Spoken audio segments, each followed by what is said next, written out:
Welcome, everyone, to History Gone Wilder, part of Half History Will Travel. I am your host, the Wilder historian, Dr. Lucas Wilder, and last time we learned about Sherman's ancestry and early life. Now we move with him to the United States Military Academy at West Point.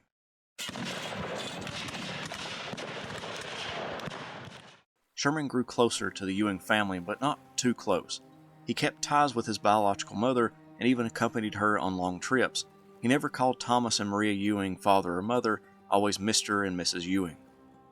At 14 years old, Sherman worked on a surveying crew that laid out the Lancaster Lateral Canal. He would earn 50 cents a day and gained insight on surveying and topography, a skill and knowledge he would need on his next adventure. As a young man, Sherman became interested in the military. When a Native American uprising occurred, the governor of Ohio called up the militia. Sherman watched intently as the troops were formed up and drilled, their officer on horseback coordinating the movement of troops. Sherman would recall later that the beauty of that charger and the martial bearing of that great leader haunts me even this day. I do not know but that I must date my military inspiration back to that moment.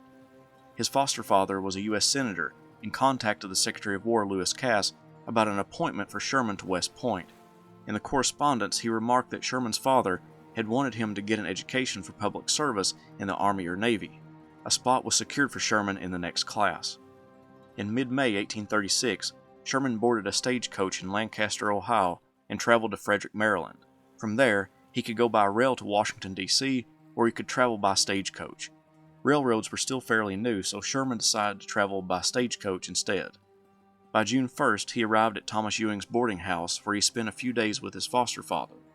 While there, he was walking by the White House and spotted President Andrew Jackson pacing back and forth. Since Ewing was a Whig, Sherman had heard about Jackson being a tyrant, but all of that talk about the larger-than-life character didn't prepare him for the almost unassuming appearance of the president. Still, Sherman watched the president for an hour, mesmerized by the hero of New Orleans. He also met great statesmen of the 19th century, John C. Calhoun, Daniel Webster, and Henry Clay.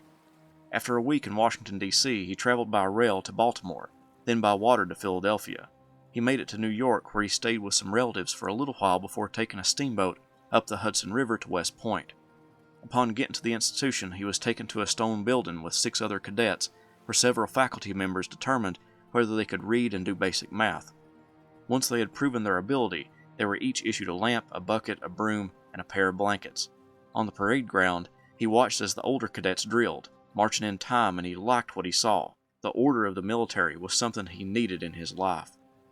Sherman's daily routine was such: awake at 5:30 a.m., eat breakfast, studied and attended classes until 1 p.m., broke for lunch, studied again until 4 p.m., read and wrote letters until dinner at 6 p.m., and studied until lights were ordered out at 9:30 p.m. Cadets were free from duties on Sunday, but they did have to sit through a long Episcopal church service that Sherman thought a great bore. Sherman and the rest of the cadets studied physics, topographical drawing, chemistry, engineering, both military and civil, mineralogy, rhetoric, and moral and political philosophy. Most of the classes revolved around engineering, so it was much more of an engineering school than a military school. The harsh living conditions and the regimented life made it difficult on cadets who attended the academy. In the limited free time available, cadets made the most of the recreational activities available to them. Many would sneak off to Benny Havens, a tavern just a few miles away from the academy.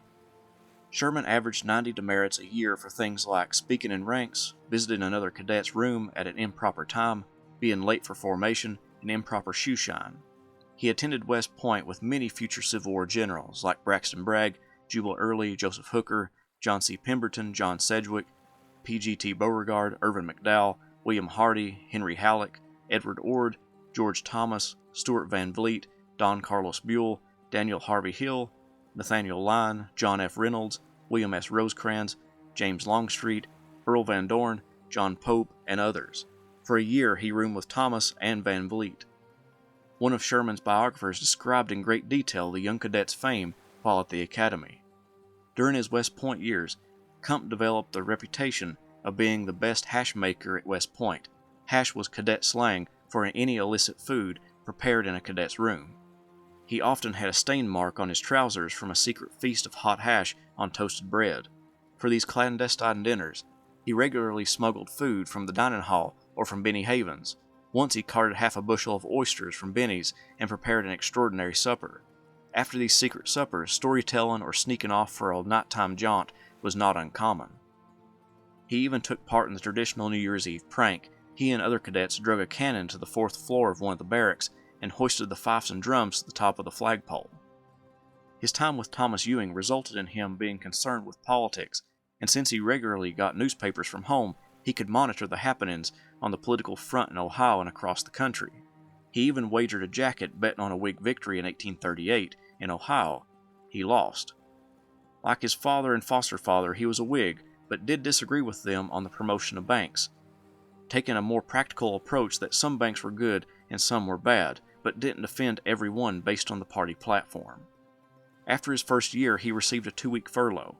The time frame wouldn't allow him to return to Ohio, so he went to Brooklyn, New York to stay with his mother's relative, Charles Hoyt. The cadet became fascinated with the city, exploring the Naval Yard and attending a play which began his lifelong love of theater. As Sherman said himself, he was perfectly in love with the place.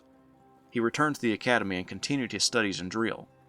During the summer, ladies from around the area regularly visited West Point. Sherman, presumably because of shyness or inexperience, didn't attend the balls that were thrown for the cadets and young ladies.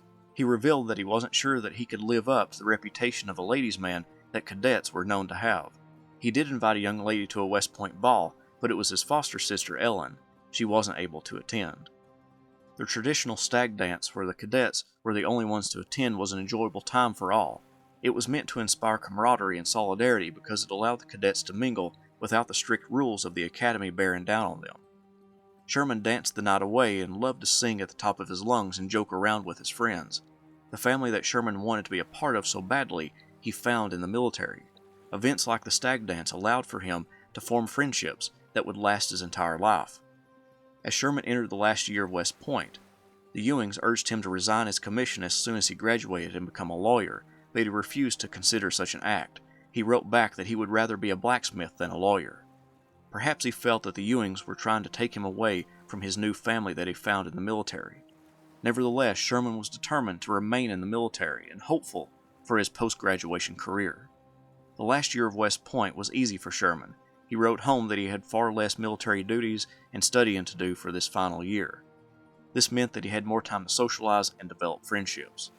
In June 1840, Sherman graduated from West Point, 6th in his class.